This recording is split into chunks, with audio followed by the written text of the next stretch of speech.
Descifrando la historia.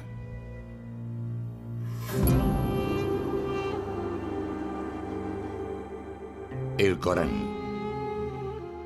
Uno de los libros más influyentes de todos los tiempos. Un texto sagrado que rige la vida de más de 1.000 millones de personas. Es un reglamento sobre cómo hemos de comportarnos en nuestra vida. Y que aún contiene misterios que nunca han sido revelados. Puede ser interpretado de maneras muy diversas. Contiene fragmentos en los que Dios habla sobre la paz, la compasión, etc. Pero también encontramos otros en los que se habla de violencia y guerra. De los orígenes místicos del Corán en el desierto, oyó una voz que le decía, recita. A sus escalofriantes advertencias sobre la justicia y el castigo. El Corán no se reprime a la hora de explicar de forma explícita los castigos que nos aguardan en las llamas del infierno. ¿Qué hay en el fondo de esta sagrada escritura? ¿Cuáles son los secretos del Corán?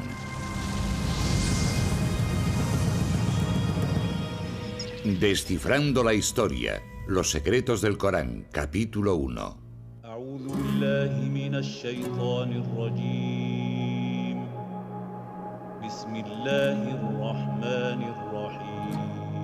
Escuchen algunas de las palabras más poderosas de la historia de la humanidad. Son el motor de una de las religiones que más crece en el mundo.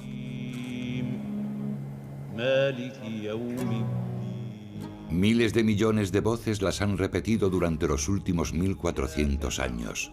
Son las palabras del libro sagrado del Islam, el Corán.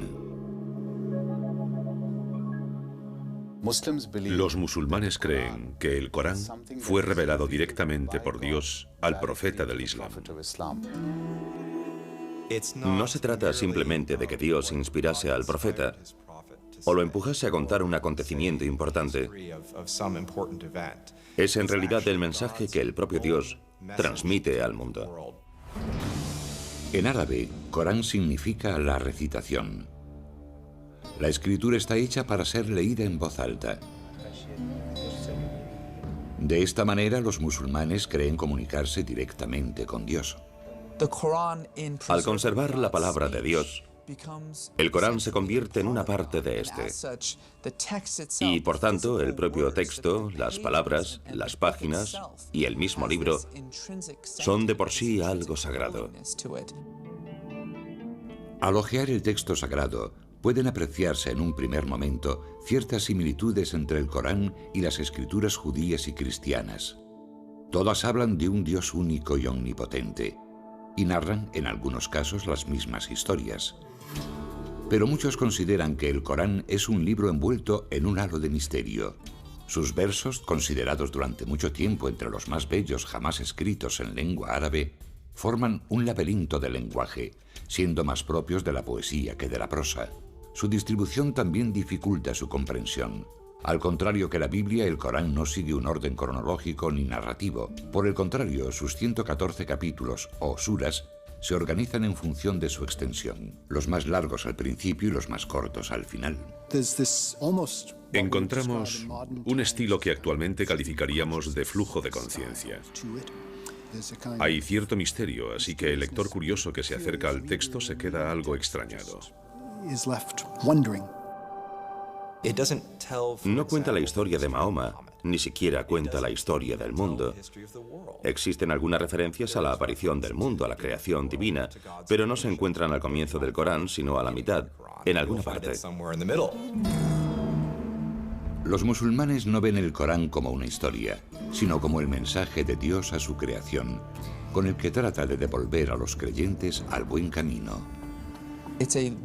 Es un reglamento sobre cómo hemos de comportarnos en nuestra vida, sobre la definición de nuestra moral, sobre cómo afrontar la vida y las dificultades y conflictos que surgen en ella.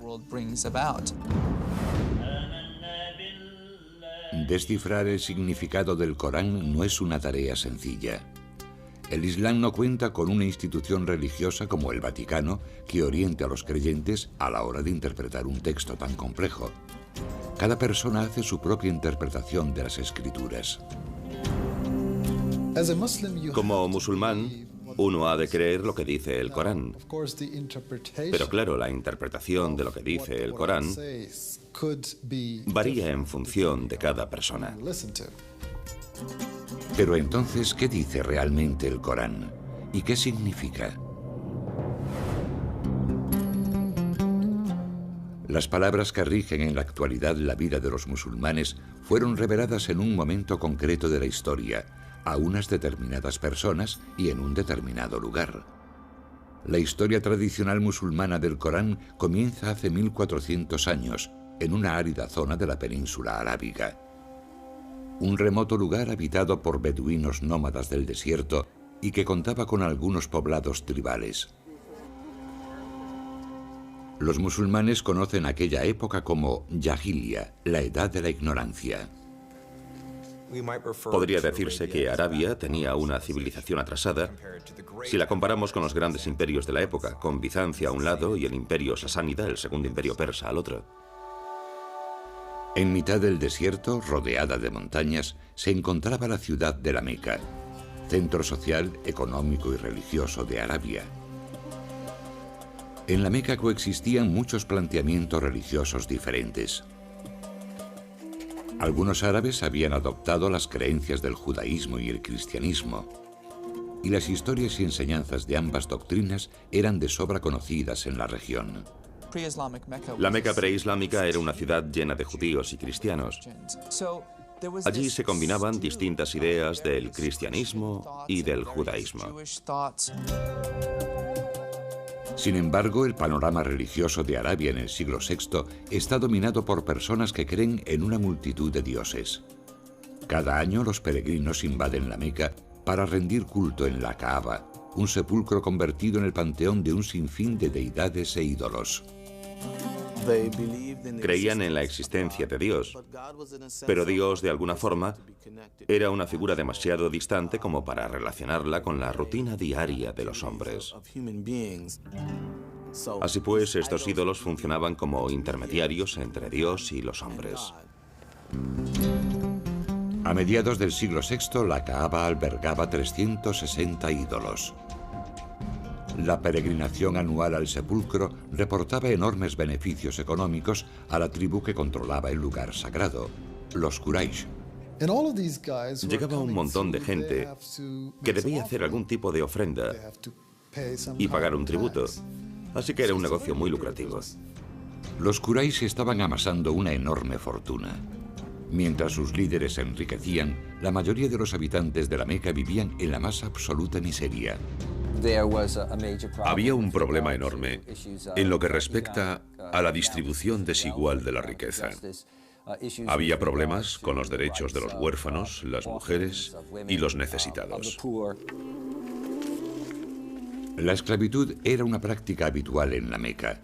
Las niñas se consideraban algo inútil y a menudo eran enterradas al nacer. Esa es la ciudad de la Meca en la que en el año 570 nace un niño llamado Muhammad ibn Abdullah. Un niño pobre que se convertiría en el profeta de una de las religiones más importantes del mundo. Para los musulmanes, mostrar cualquier tipo de imagen de Mahoma es una blasfemia. Se sabe muy poco de la infancia de Mahoma, y los relatos existentes fueron escritos más de 100 años después de su muerte. Dichas historias afirman que cuando Mahoma cumplió los 6 años, sus padres ya habían muerto. Siendo huérfano en una sociedad como aquella, enormemente estratificada, tenía que ser pobre. Debía de pertenecer al grupo que no formaba parte de la aristocracia hacendada que controlaba prácticamente todos los aspectos de la organización política, social y económica de la ciudad. Sin embargo, Mahoma encontró el apoyo de un tío suyo muy poderoso, y a los 25 años ya era un comerciante de éxito que lideraba una caravana y se había hecho un nombre como hábil hombre de negocios. Mahoma también tenía fama de hombre íntegro y llamó la atención de una acaudalada viuda mayor que él llamada Khadija, que lo contrató para que dirigiese una caravana suya. Poco después, ella le hizo una propuesta de matrimonio. Según las biografías musulmanas tradicionales, Mahoma tuvo éxito en sus negocios y un matrimonio feliz.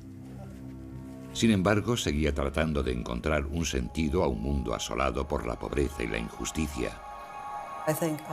Pienso en el profeta como un hombre con inquietudes religiosas que estaba sensibilizado con una idea de Dios y en cuya vida la espiritualidad ocupaba un lugar cada vez más importante.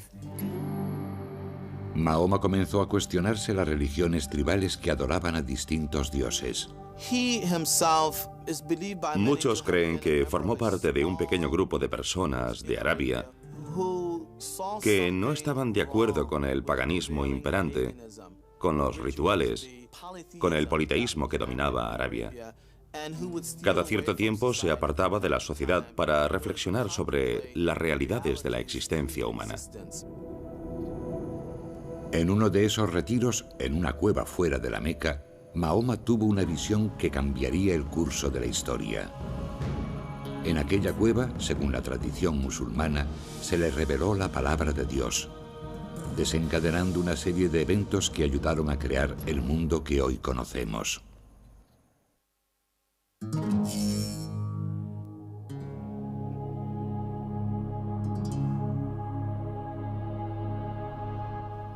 Cinco veces al día, los musulmanes de todo el mundo oran en una determinada dirección.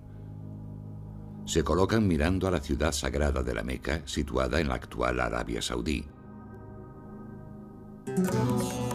Pero a comienzos del siglo VII, la Meca, el lugar más sagrado del Islam, era un lugar de culto pagano y una ciudad llena de injusticias.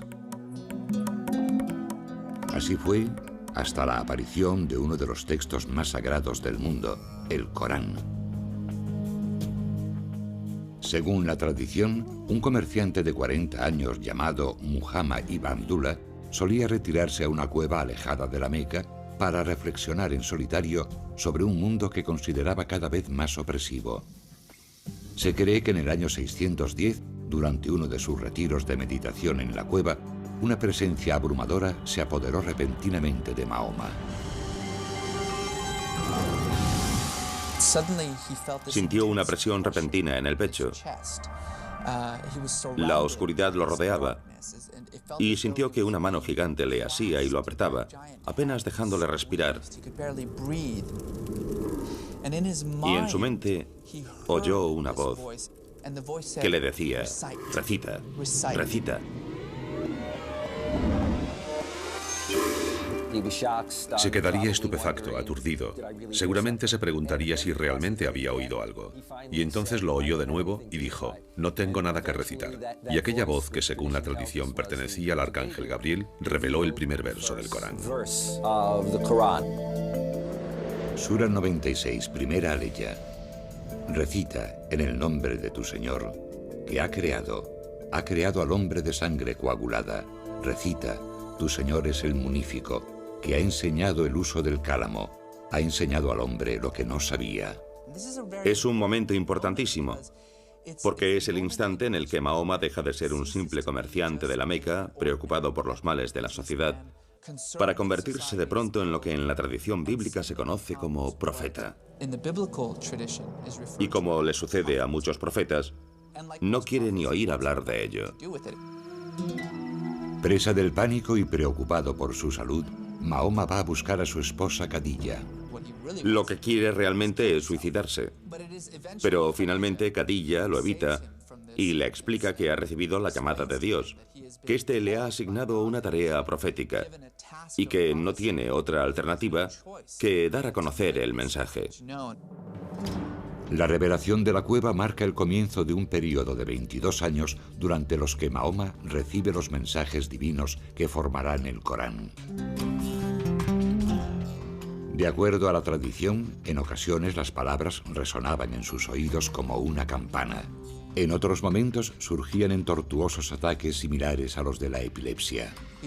Sufría convulsiones, empezaba a sudar y su mirada se perdía en el horizonte. Los que lo veían casi creían que estaba muerto. Y cuando estos momentos proféticos terminaban, de repente vomitaba las revelaciones. Dichas revelaciones parecían hacerse eco en todo momento de las necesidades del pueblo árabe. Los primeros versos eran escuetos y sencillos y cuestionaban las prácticas paganas de los habitantes de la Meca, haciendo una llamada a la adoración de un único Dios. Sura 73, octava aleya. Y menciona el nombre de tu Señor y conságrate totalmente a Él. El Señor del Oriente y del Occidente, no hay más Dios que Él. Tómale, pues, como protector. Durante los primeros años de revelaciones, Mahoma memoriza los versos y los comparte solamente con su mujer y sus allegados. Poco a poco empieza a creer que tiene una misión profética y que es su deber transmitir a los demás la palabra sagrada que guarda en su mente. Finalmente, en el año 612, el reticente profeta va al centro de la Meca y comienza a predicar. Era un aviso a los ciudadanos de la Meca, que a ojos del profeta habían perdido la conciencia, si es que la habían tenido alguna vez, de la existencia de un Dios supremo, de un único Dios que los había creado y les mostraba el camino. El Dios del que habla Mahoma es glorioso y compasivo, pero también colérico. El profeta dice a los habitantes de la Meca que sus actos en la tierra tendrán consecuencias cuando llegue el día del juicio. Tenemos a un hombre del que se sabe que ha estado haciendo vigilias, que llega, digamos, al mercado y dice: el mundo se acabará. El Dios que lo creó le pondrá fin y os incumbe a todos. Se trata de un mensaje muy contundente. Es un mensaje contundente, pero no novedoso. Mahoma dejó muy claro que el Corán era la misma revelación que la hecha a judíos y cristianos siglos atrás. Un mensaje de Dios a la humanidad. No obstante, la revelación se dirigía esta vez al pueblo árabe, por vez primera, y en su propia lengua. El profeta nunca dijo que estuviese creando una nueva religión. Simplemente dijo que era un mensajero que portaba el mismo mensaje que había sido transmitido anteriormente por un gran número de figuras de su historia común. El Corán repite una y otra vez: no olvidéis lo que le sucedió a Abraham cuando... Y entonces cuenta una historia sobre Abraham. No olvidéis lo que le sucedió a José, y cuenta una historia sobre José. Lo más curioso es que dichas historias aparecen en una especie de adaptación, de versión resumida de esos grandes relatos. La gente a la que se revelaba el Corán ya conocía esas historias, puesto que vivía en una ciudad empapada de dichas tradiciones.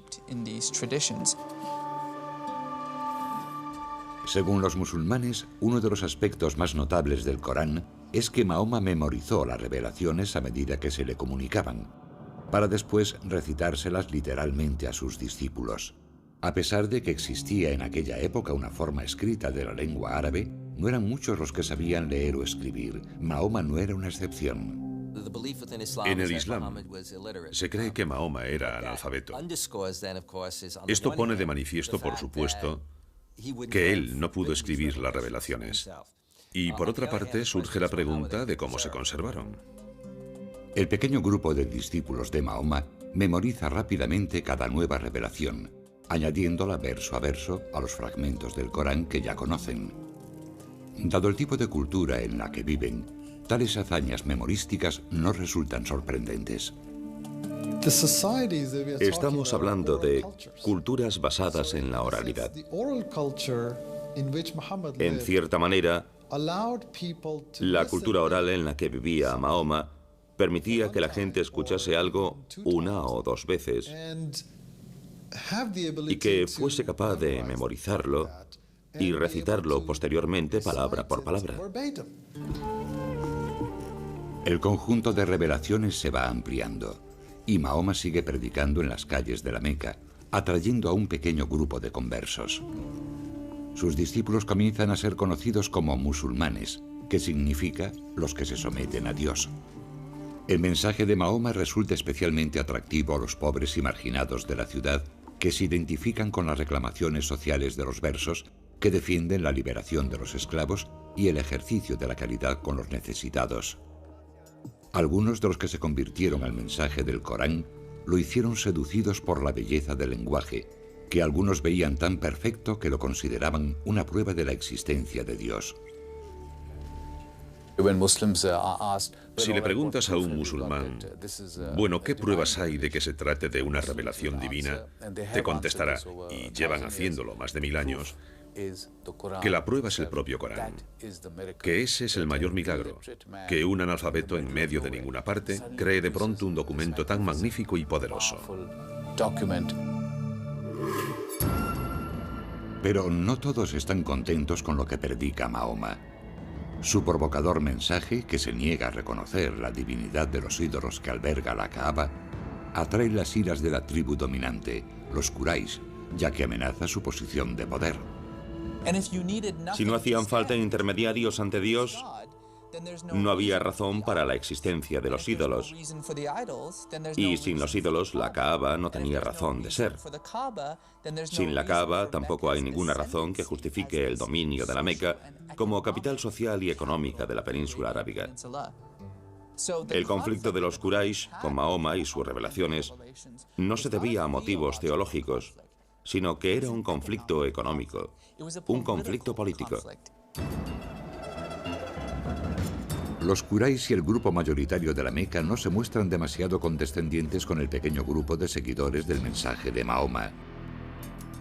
Los musulmanes son brutalmente perseguidos. Algunos sufren palizas en las calles, otros son torturados.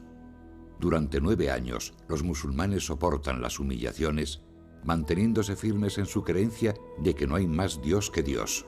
El propio Mahoma goza de la protección de su acaudalada esposa y su poderoso tío, pero tras la muerte de ambos, el profeta y sus discípulos se dan cuenta de que no les queda otra alternativa que huir de la Meca.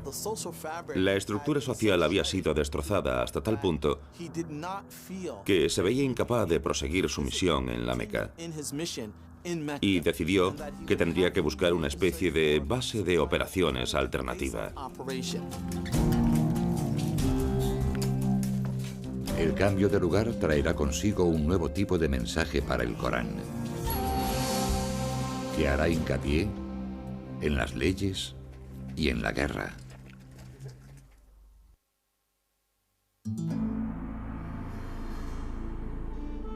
Durante 12 años, desde el 610, los musulmanes han creído en las revelaciones de Dios al profeta Mahoma y las han predicado en la ciudad de la Meca.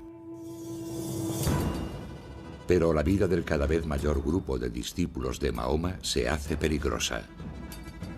Los líderes de la ciudad rechazan la creencia de los musulmanes en la existencia de un único Dios, persiguen con saña a los creyentes y ponen precio a la cabeza del profeta.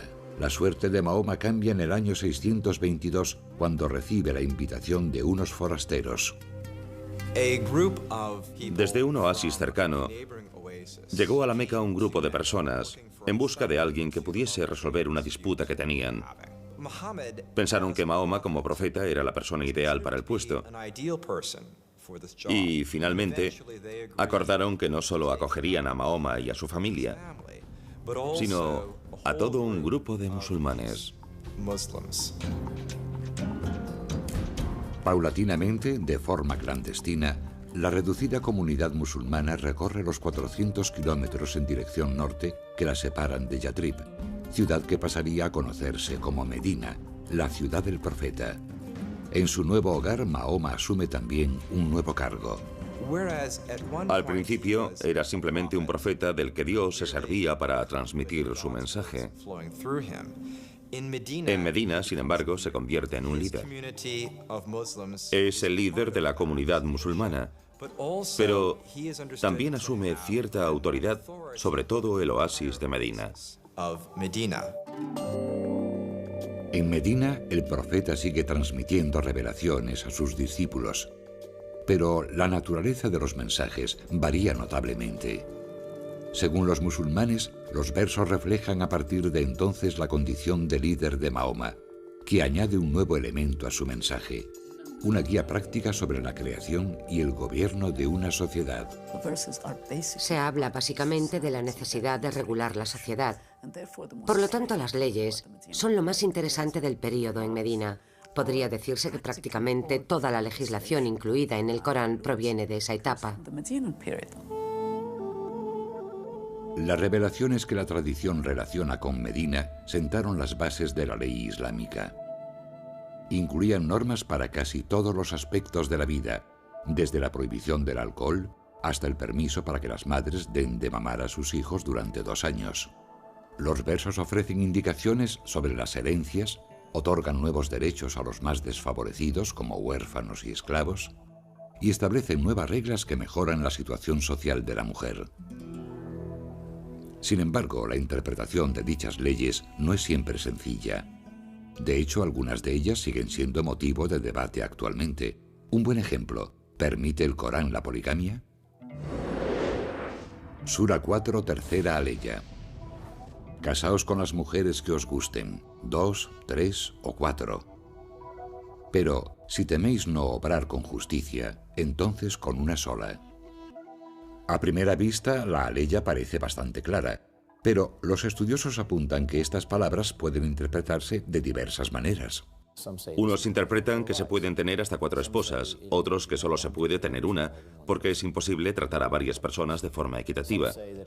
Algunos defienden que alude a situaciones muy concretas en las que haya muchas chicas huérfanas disponibles, y que en este fragmento se sugiere que hay que hacerse cargo de ellas.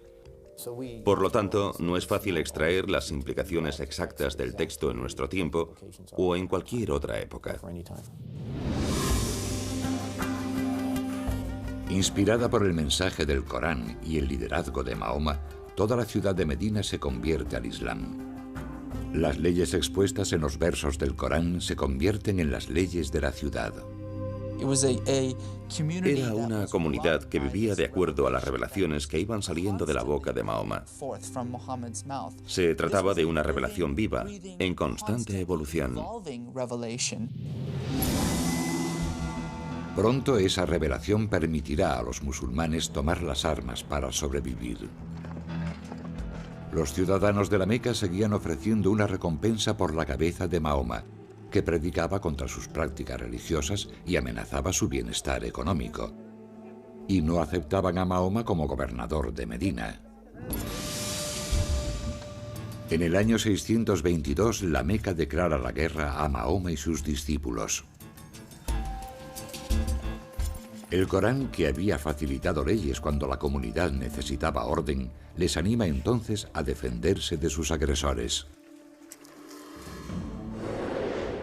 Sura 2, 191ª aleya. Combatid por Alá contra quienes combatan contra vosotros, pero no os excedáis. Alá no ama a los que se exceden. Matadles donde deis con ellos y expulsadles de donde os hayan expulsado. Hoy, esos versos, conocidos como los versos de la espada, constituyen algunos de los pasajes más sorprendentes y polémicos del Corán. Aquellos que defienden que el Corán promueve la violencia recurren a dichos versos para justificar su postura. Sin embargo, las frases suelen ser algo más complejo que un simple grito de guerra. El Corán dice: matad a los infieles donde deis con ellos. Esto hay que entenderlo en un contexto en el que los musulmanes están asediados, tienen enemigos, y el Corán les dice: combatid a los enemigos de Dios. Pero el Corán también dice: cuando el enemigo deje de suponer una amenaza, cuando deje de luchar, recordad que Dios es compasivo, recordad que la guerra no es el camino que debemos seguir. Con el respaldo de las revelaciones, los musulmanes luchan contra los ciudadanos de la Meca durante 8 años por toda la península arábiga. En el año 630, los musulmanes lanzan un ataque y asedian la Meca con un ejército de 10.000 hombres. La ciudad no tiene más remedio que rendirse. La tradición afirma que Mahoma, fiel a las enseñanzas del Corán, fue un vencedor compasivo y concedió la amnistía a toda la ciudad. Tras la derrota, muchos habitantes de la Meca se convierten al Islam y aceptan las enseñanzas del Corán. Sin embargo, Mahoma aún no ha completado su misión. Desde el día en que el Corán le fue revelado por primera vez, en 610, hasta su ida a Medina 12 años después, Mahoma ha condenado públicamente las prácticas paganas y la veneración de los ídolos de la Kaaba. No hay más Dios que Dios, repetía constantemente, citando el principio fundamental del Corán. Así pues, Mahoma entra en la Kaaba y destruye todas sus deidades, declarando el lugar un santuario dedicado a la veneración del único Dios. Mahoma había logrado alcanzar su objetivo, y lo había hecho haciendo lo que Dios le había pedido. En 632, tan solo 2 años después de volver al lugar donde había nacido, Mahoma fallece a los 62 años. Su último suspiro pone fin al Corán. Sin embargo, sigue sin existir físicamente. Solo se conserva en la memoria de la comunidad. El mensajero ha muerto. Ahora sus seguidores deben luchar para que el mensaje siga vivo.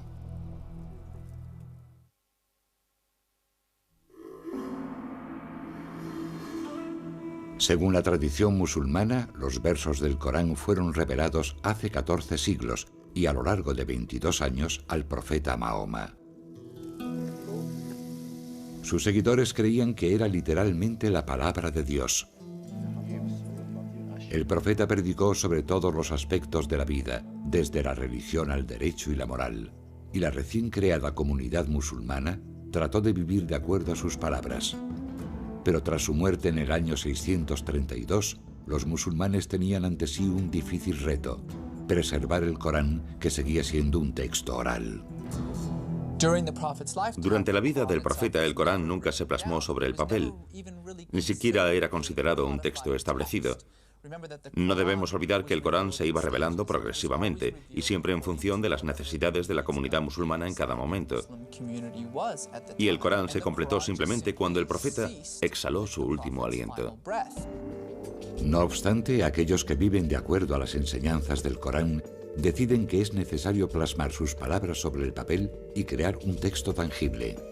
Se dieron cuenta de que la primera generación que había memorizado el Corán estaba desapareciendo y, por lo tanto, estaban perdiendo la conexión directa con la revelación del profeta.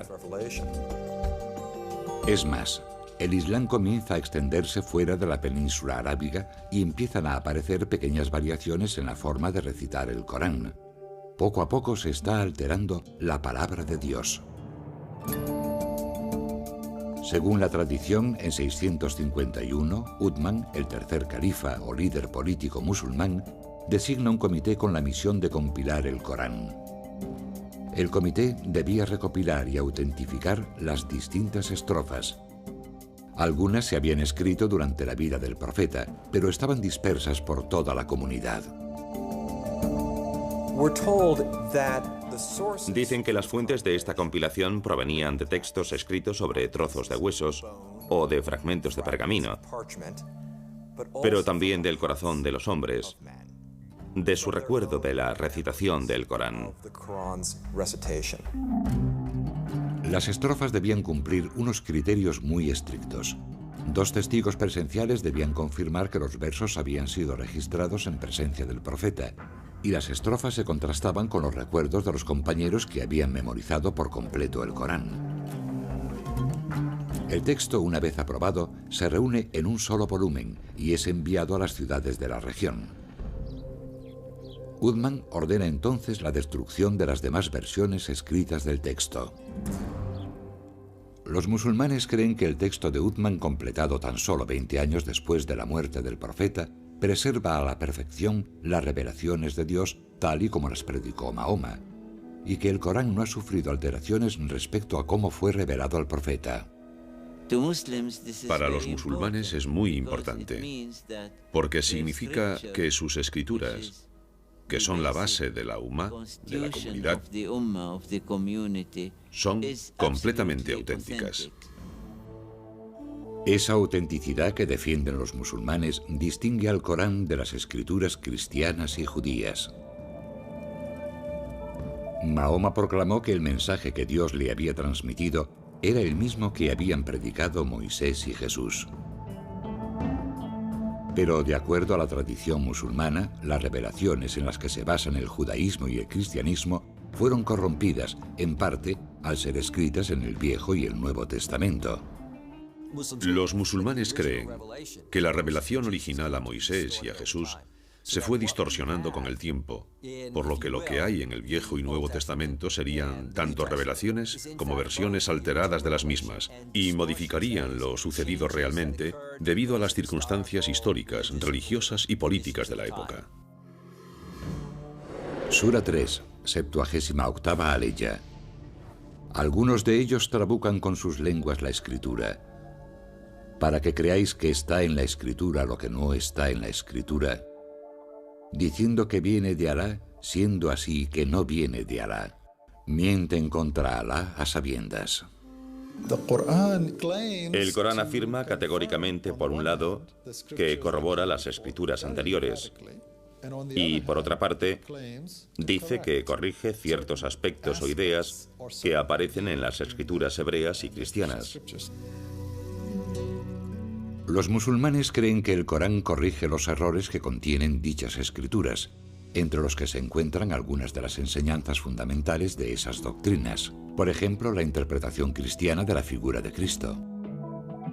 El Corán afirma que Jesús fue un profeta, que nació de una virgen y que realizó milagros como sanar a ciegos y leprosos.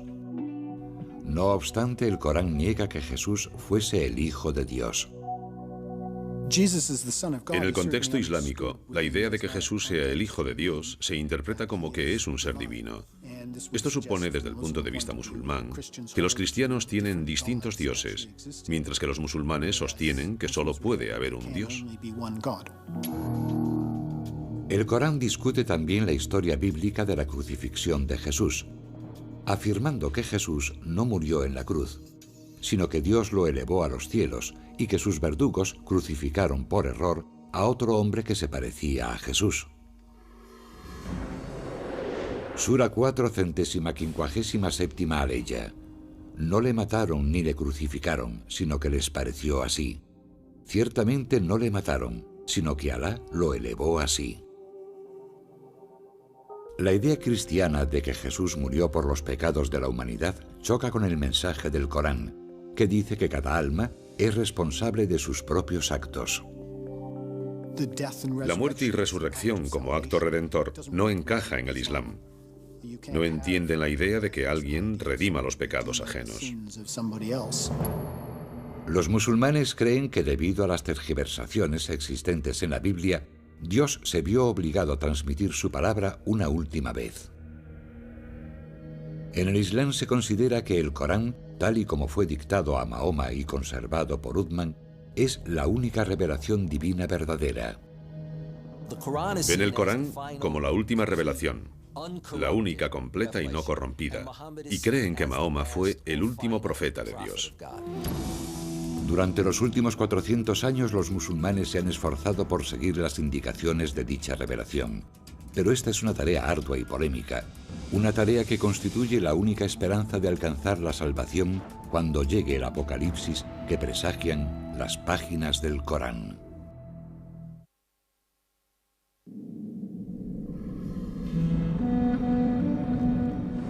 Sura 81, primera aleya. Cuando el sol sea oscurecido, cuando las estrellas pierdan su brillo, cuando las montañas sean puentes en marcha, cuando los mares sean hinchados, cuando las almas sean apareadas, cuando el cielo sea desollado, cuando el fuego de la gehenna sea avivado, entonces cada cual sabrá lo que presenta. Así será el momento, dice el Corán, en el que Dios decida poner fin al mundo. Aunque el Corán es un texto misterioso y de difícil interpretación, sí contiene al menos un mensaje indudablemente claro. Verso tras verso, el Corán advierte de que el apocalipsis es inevitable, advierte de la llegada de un día en el que se ajustarán las cuentas, las montañas se derrumbarán y los fetos de los animales caerán de las matrices de sus madres. El Corán es muy rotundo y explícito cuando habla del fin del mundo, de que se producirá un cataclismo, una erupción del orden natural. Al igual que ocurre en el apocalipsis bíblico, el Corán proclama una y otra vez que la humanidad deberá responder por sus actos en la tierra. El Corán no se reprime a la hora de explicar de forma explícita los castigos que nos aguardan en las llamas del infierno. Las descripciones del cielo y el infierno son algunos de los pasajes más imponentes del Corán. Como ocurre en muchas estrofas del texto, las descripciones de la otra vida reflejan el lugar donde el Corán fue revelado. La imaginería del cielo y el infierno parece dirigida específicamente a un público formado por moradores del desierto. El cielo se describe como un jardín exuberante y repleto de agua. Las descripciones del infierno, del mismo modo, hacen hincapié en el calor, el fuego, cosas como calderas de cobre fundido vertidas en las gargantas de personas sedientas en lugar de agua. Así pues, se toman el dolor y el sufrimiento naturales de esa zona y se llevan a un nivel superior para describir los padecimientos del infierno. Para los musulmanes, el único modo de conseguir la salvación en el día del juicio final consiste en seguir el Corán. Pero la interpretación exacta de lo que quiere decir el libro sagrado ha levantado polémicas durante siglos, en parte debido a que el Islam no cuenta con una única autoridad religiosa. El Islam no tiene una estructura jerárquica, no existe una institución como la Iglesia. Por lo tanto, los fieles pueden formarse su propia opinión libremente. Dificultar las cosas puede parecer una paradoja. Si Dios desea revelar su mensaje, ¿por qué a veces las escrituras son tan crípticas? Sura 3, séptima aleya. Él es quien te ha revelado la escritura. Algunas de sus aleyas son unívocas y otras son equívocas. Pero nadie, sino Alá, conoce la interpretación de ello. La mayoría de los musulmanes cree que el único intérprete verdadero del Corán fue el propio Mahoma. Como mensajero elegido de Dios, se dice que comprendía todas las revelaciones, tanto los versos concisos y directos como aquellos que no resultan tan claros. Así pues, a lo largo de la historia del Islam, los musulmanes han examinado los relatos de la vida de Mahoma, sus palabras y obras, para tratar de explicar el Corán. La comunidad musulmana sostiene que las palabras y actos de Mahoma eran la perfecta manifestación de la voluntad de Dios y que de hecho su propia vida es una revelación, al igual que el Corán. Sin embargo, el estudio de la vida de Mahoma no ha conseguido explicar por completo la palabra eterna de Dios. Distintas sectas y escuelas musulmanas se han enfrentado a lo largo de los siglos tratando de imponer sus diversas interpretaciones. Algunos han utilizado el texto para justificar la muerte de otros musulmanes, de los que consideraban que se habían apartado de la fe. Otros sostienen que el Corán fomenta una actitud combativa ante los fieles de otras religiones. Podría decirse que el Corán es un documento bastante flexible. Uno puede hallar argumentos a favor y en contra de una determinada idea. La verdad es que la gente también lo hace al citar a Lincoln, a Washington, a Jefferson. Uno encuentra lo que anda buscando, y el caso del Corán no es distinto. Hace 1400 años el Corán fue revelado a una pequeña comunidad del desierto. Hoy es la piedra angular de la vida de 1.300 millones de fieles a lo ancho del mundo. Desde la primera revelación en una cueva a las afueras de la Meca y a lo largo de toda la historia del Islam, los musulmanes han tratado de aplicar las enseñanzas del Corán. Cada persona realiza su propia interpretación de la voluntad de Dios a través del mensaje contenido en las Escrituras. El Corán debe entenderse en el contexto del que habló un gran estudioso del Islam, un océano. El océano es una enorme criatura llena de misterios. Los musulmanes han encontrado en ese océano, durante siglos, inspiración sobre el amor y el temor, el conocimiento y las leyes, la ira y la violencia, el misticismo y el ritual. Su fe en el Corán ha cambiado la historia. Como sucede con todas las religiones, los textos sagrados pueden desatar pasiones, sacando lo peor de aquellos que afirman vivir de acuerdo a su mensaje, o, por el contrario, acercar lo divino a los hombres.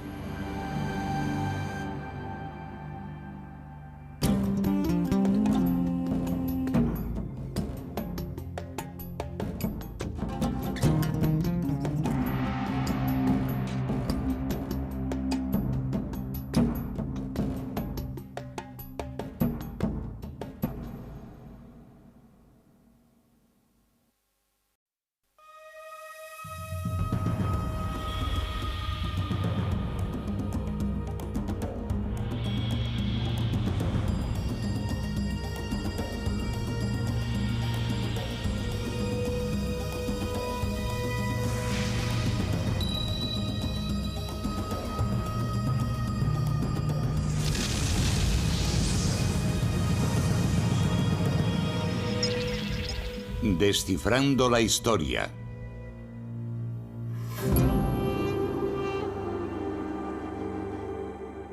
El Corán.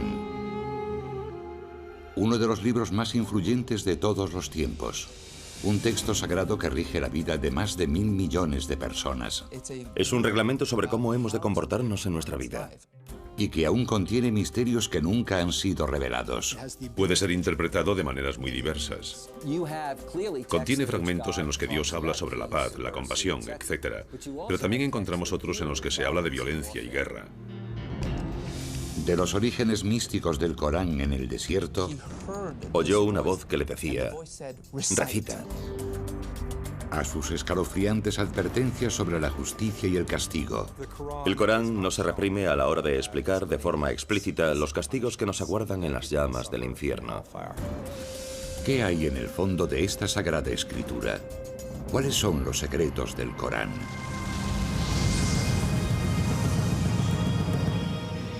Descifrando la historia. Los secretos del Corán, capítulo 1.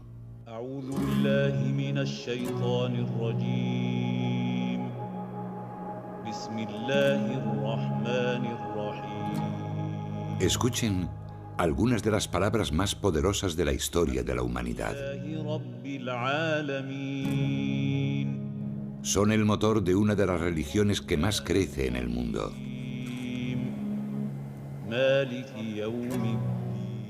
Miles de millones de voz era una práctica habitual en la Meca. Las niñas se consideraban algo inútil y a menudo eran enterradas al nacer. Esa es la ciudad de la Meca en la que en el año 570 nace un niño llamado Muhammad ibn Abdullah. Un niño pobre que se convertiría en el profeta de una de las religiones más importantes del mundo. Para los musulmanes, mostrar cualquier tipo de imagen de Mahoma es una blasfemia. Se sabe muy poco de la infancia de Mahoma, y los relatos existentes fueron escritos más de 100 años después de su muerte. Dichas historias afirman que cuando Mahoma cumplió los 6 años, sus padres ya habían muerto. Siendo huérfano en una sociedad como aquella, enormemente estratificada, tenía que ser pobre. Debía de pertenecer al grupo que no formaba parte de la aristocracia hacendada que controlaba prácticamente todos los aspectos de la organización política, social y económica de la ciudad. Sin embargo, Mahoma encontró el apoyo de un tío suyo muy poderoso. Y a los 25 años ya era un comerciante de éxito que lideraba una caravana y se había hecho un nombre como hábil hombre de negocios. Mahoma también tenía fama de hombre íntegro y llamó la atención de una acaudalada viuda mayor que él llamada Khadija, que lo contrató para que dirigiese una caravana suya. Poco después, ella le hizo una propuesta de matrimonio. Según las biografías musulmanas tradicionales, Mahoma tuvo éxito en sus negocios y un matrimonio feliz. Sin embargo, seguía tratando de encontrar un sentido a un mundo asolado por la pobreza y la injusticia. Pienso en el profeta como un hombre con inquietudes religiosas que estaba sensibilizado con una idea de Dios y en cuya vida la espiritualidad ocupaba un lugar cada vez más importante. Mahoma comenzó a cuestionarse las religiones tribales que adoraban a distintos dioses. Las han repetido durante los últimos 1400 años. Son las palabras del libro sagrado del Islam, el Corán. Los musulmanes creen que el Corán fue revelado directamente por Dios al profeta del Islam. No se trata simplemente de que Dios inspirase al profeta o lo empujase a contar un acontecimiento importante. Es en realidad el mensaje que el propio Dios transmite al mundo. En árabe, Corán significa la recitación. La escritura está hecha para ser leída en voz alta. De esta manera, los musulmanes creen comunicarse directamente con Dios. Al conservar la palabra de Dios, el Corán se convierte en una parte de este. Y, por tanto, el propio texto, las palabras, las páginas y el mismo libro son de por sí algo sagrado. Al hojear el texto sagrado, pueden apreciarse en un primer momento ciertas similitudes entre el Corán y las escrituras judías y cristianas. Todas hablan de un Dios único y omnipotente, y narran, en algunos casos, las mismas historias. Pero muchos consideran que el Corán es un libro envuelto en un halo de misterio. Sus versos, considerados durante mucho tiempo entre los más bellos jamás escritos en lengua árabe, forman un laberinto de lenguaje, siendo más propios de la poesía que de la prosa. Su distribución también dificulta su comprensión. Al contrario que la Biblia, el Corán no sigue un orden cronológico ni narrativo. Por el contrario, sus 114 capítulos, o suras, se organizan en función de su extensión, los más largos al principio y los más cortos al final. Encontramos un estilo que actualmente calificaríamos de flujo de conciencia. Hay cierto misterio, así que el lector curioso que se acerca al texto se queda algo extrañado.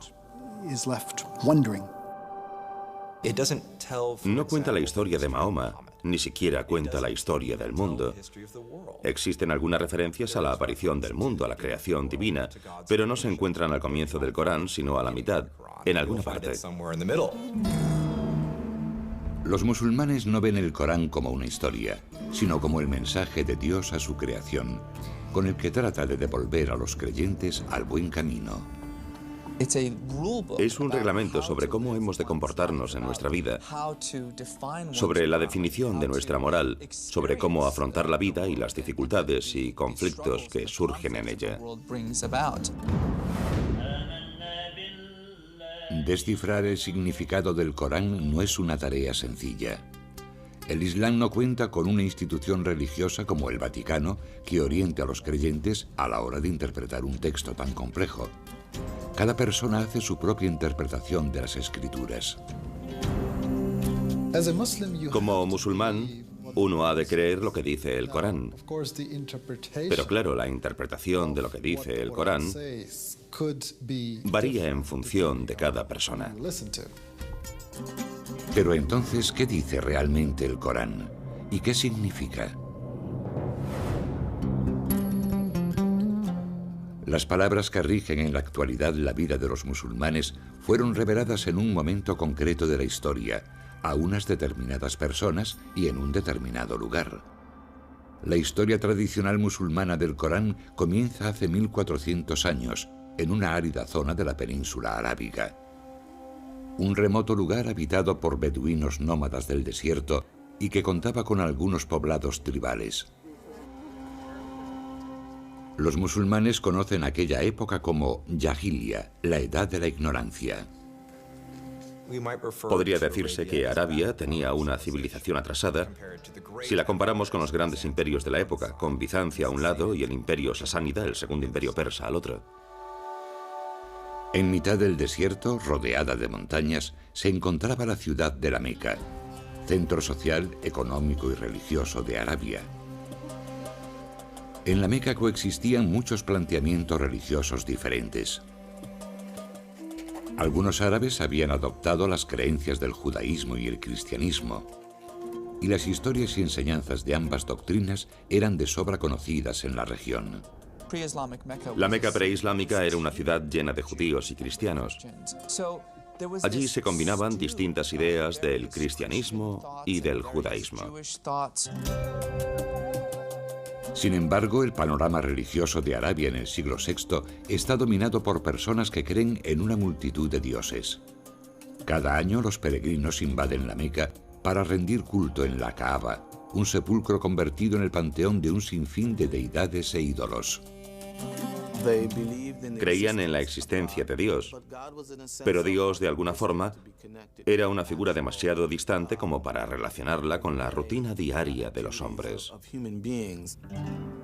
Así pues, estos ídolos funcionaban como intermediarios entre Dios y los hombres. A mediados del siglo VI, la Kaaba albergaba 360 ídolos. La peregrinación anual al sepulcro reportaba enormes beneficios económicos a la tribu que controlaba el lugar sagrado, los Quraysh. Llegaba un montón de gente que debía hacer algún tipo de ofrenda y pagar un tributo, así que era un negocio muy lucrativo.